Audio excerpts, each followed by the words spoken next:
Howdy, and welcome to Coach Koger's Classroom. And today we're going to be talking about the 80s and the 90s. Now, President Reagan is going to come into office riding the hot hand, defeating Jimmy Carter, preaching traditional values and wanting to restore America to a dominant power. And this is an effective campaign because many Americans are viewing Jimmy Carter as inept for his failure to resolve the Iranian hostage crisis. So Reagan will sweep into power, supported by the moral majority, a group promoting pro-life and pro-family values, opposing abortion, condemning the Equal Rights Amendment, and gay rights. And it's estimated that roughly 2 million Americans who have never voted before were now favoring the conservative political party. Spiritual icons like Reverend Billy Graham will rise onto the scene and be serving as spiritual advisors to many presidents. President Reagan is going to have his own economic plan for stimulating the economy. This is known as Reaganomics or trickle-down economics. The idea that if we cut taxes for the wealthy, have high interest rates to reduce inflation, creating a hospitable environment, that the wealthy, now with the extra money from the tax cuts, will spend that money buying goods and services, expanding businesses, and this will create more jobs. More jobs mean more people with money, and this will continue to grow. Politically, he is going to have a vendetta with the USSR. The U.S. is going to build long-range bombers and a protective missile system in the United States. This is known as Star Wars. It'll help stimulate the economy with creating jobs through the defense spending. And his policy of peace through strength is going to be widely noted. The idea of no country can match what the U.S. spends on defense. He'll send troops to Grenada and to Lebanon after a bombing on a Marine barracks in Beirut killed 241 Marines. And he'll even pour funds to fund rebels in Latin American countries. His policy and time as president was not without criticism and scandal. He will be accused of selling weapons to rebels, to the Contras, which were a rebel group in Nicaragua. He'll also be accused of selling weapons to Iran in exchange for American hostages. And it's going to come to light when Lieutenant Colonel Oliver North is going to be put on trial for all of the claims. He'll be effectively made as the fall guy for the affair. And while 11 people will be tried and found guilty, President Reagan will claim he had no knowledge of the event, but it will still undermine his reputation. He'll have to run for re-election, and he'll defeat Walter Mondale and Geraldine Ferraro, the first female to ever appear on the presidential ticket. He will appoint the first female to the Supreme Court, Sandra Day O'Connor. He will have an active First Lady, Nancy Reagan, who will use her campaign Just Say No to Illegal Drugs. She'll also be the founder of Mothers Against Drunk Drivers, MAD. During his second term, we will also have the AIDS epidemic come to the forefront in the United States. Politically speaking, he is going to soften his tone in agreement with the USSR. Their Prime Minister Gorbachev will be trying to reform the country, and in his reformations, by opening it up to Western and European powers, they will agree to lower the amount of missiles and weapons they have. He will convince the Russians to withdraw from Afghanistan in the same way that we have withdrawn from Vietnam. And so he will leave as not having officially made peace with the USSR, but significantly lowering the tension between the two major countries. His vice president, George H.W. Bush, will run for office and win in an astounding landslide victory. But Bush is going to have his own problems as president. In 1989, thousands of students are going to gather in Beijing and protest for introducing democracy into the Chinese government. The Chinese army will respond by sending troops and tanks into the process, killing thousands of the protesters. This will inspire future pro democracy protests and demonstrations throughout Europe, which the Russians will not intervene or try to put down. So far as to November, where crowds will gather in Berlin to tear down the Berlin Wall, which separated the East and the West, reunifying Berlin as one city. The USSR is going to have more and more crises as time continues. By 1991, the USSR will dissolve officially, releasing all of the former Soviet socialist republics. Poland will be offered membership into NATO, as well as other Eastern European nations. Countries from around the world will pursue political and social rights, such as South Africa electing Nelson Mandela to be the first black president of South Africa, ending the racial injustice of apartheid, segregation in South Africa.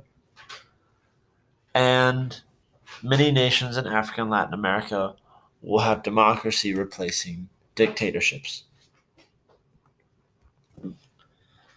In 1990, Iraq will invade Kuwait, fearing that Saddam Hussein might invade Saudi Arabia. Bush will send troops to Saudi Arabia in defense.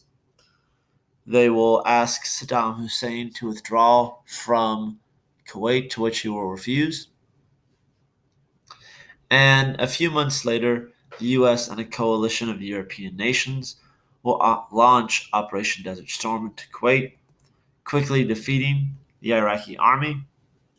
The UN will disarm Iraq and put sanctions on them. However, Saddam will remain in power. President Bush will come out as a war hero with an 89% approval rating, one of the highest of any presidents. However, this does not mean he will stay in office.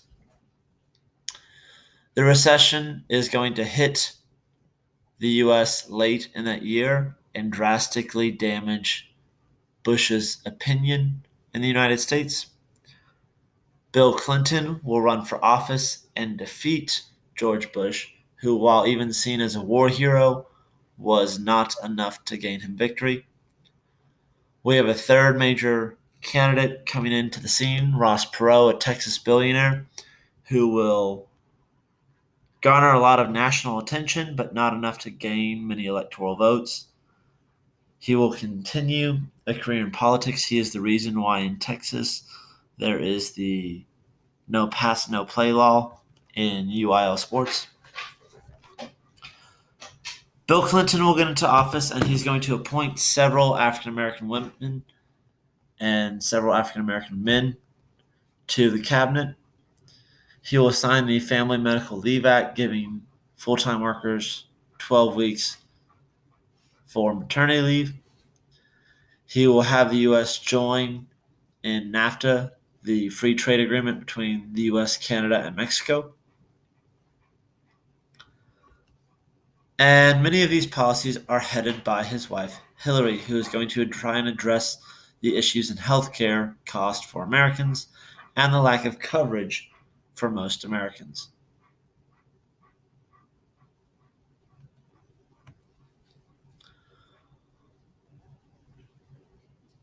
With Bill Clinton in office and the Democratic Party having great control at this time, there's going to be a counter movement known as Contract with America, led by Newt Gingrich, which will push for a balanced budget, tax cuts for small businesses, families, and elderly people, term limits for legislators, Social Security and welfare reform. And so, with the president and Congress unable to come to an agreement on the budget, the government will shut down for 27 days in 1995. Like Carter, Clinton is going to try and take the long time approach for international conflicts, trying to create a long solution for the issues. However, the most complex is the breaking up of Yugoslavia. Former nation of Yugoslavia will break up into several Balkan nations. However, in 1989, the area is going to begin an ethnic cleansing, with Muslims being killed by the Christians. With the Cold War being over, people look to NATO to resolve the issue. And so, with the help from Albania and Kosovo, one of the new states from Yugoslavia, the U.S.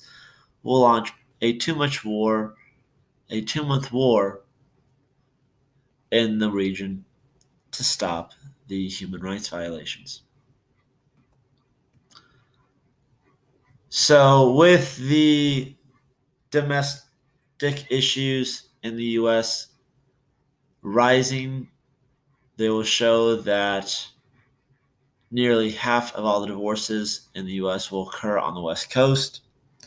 A third of all childbirths will be to unmarried women, but the abortion rate will drop due to teenagers having more access to contraceptives. Poverty rates from single-parent homes will be greater than that of married households. Poverty rates will rise during the recession. Two-thirds of married women are working outside the house, and women will be receiving about 40% of the advanced degrees in law, business, medical degrees, and such. So, technology is also going to be a highlight in the 1990s. The computer will become widely available, and Americans will be brought into the information age.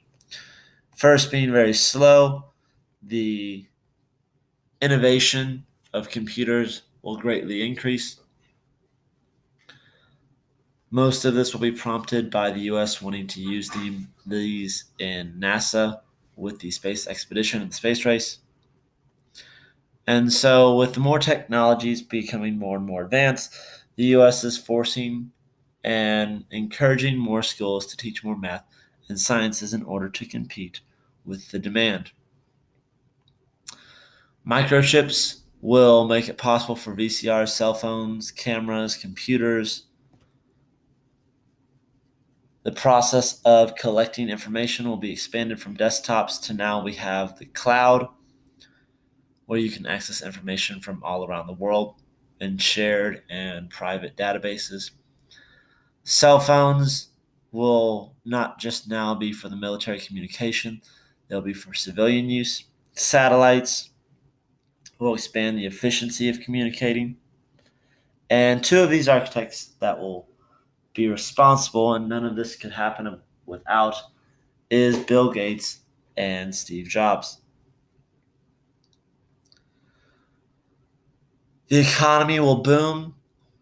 Walmart will become one of the largest businesses in America. Estee Lauder will rise as a high-end company. We will get the first African American billionaire and founder of BET, Black Entertainment Television.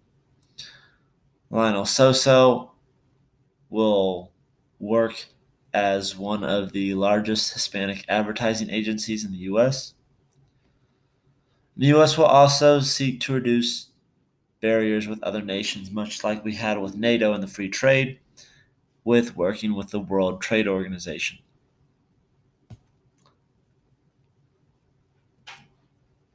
Now, when Clinton is in office, there will be a series of scandals which will come to light. First being of which is a shady real estate deal from which they believe the Clintons will have profited from providing misinformation to the buyers. In 1994, he will be accused of sexually harassing Paula Jones, a worker, while he was governor of Arkansas. And most famously, in 1998, he was charged with having an affair with the White House intern Monica Lewinsky.